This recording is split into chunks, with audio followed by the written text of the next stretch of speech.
శివలింగం కనిపించని ఆలయం ఎక్కడ ఉందో, దీని ప్రత్యేకత ఏమిటో తెలుసా? దక్షిణ కైలాసంగా పేరుగాంచిన త్రిస్సూర్లో వడక్కునాథన్ ఆలయం ఉంది. కేరళలోని పురాతన ఆలయాల్లో ఇది ఒకటి. శివుణ్ణి వీరు వడక్కునాథన్గా ఆరాధిస్తారు. ఆలయం మొత్తం 9 ఎకరాల విస్తీర్ణంలో ఉంది. ఆలయాన్ని ఉదయం 3ంటికే తెరుస్తారు. ఈ ఆలయంలో శివలింగం అనేది కనిపించదు, ఎందుకంటే తరతరాలుగా ఈ ఆలయ గర్భగుడిలో ఉన్న శివలింగానికి నేతితో అభిషేకం చేస్తున్నారు. నెయ్యితో శివలింగం అనేది కప్పబడి ఉంటుంది.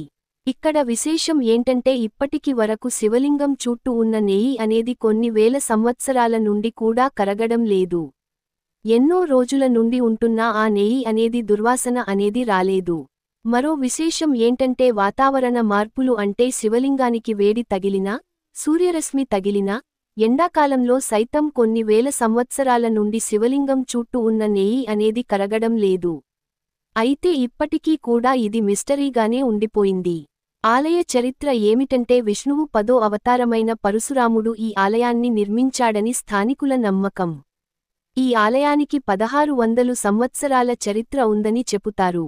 ఇక్కడ పురాతన కాలం నుండి శివలింగానికి నెయ్యితో అభిషేకం చేస్తుండగా శివలింగం చుట్టూ 3 మీటర్ల మందంతో నెయ్యి అనేది ఉంటుంది.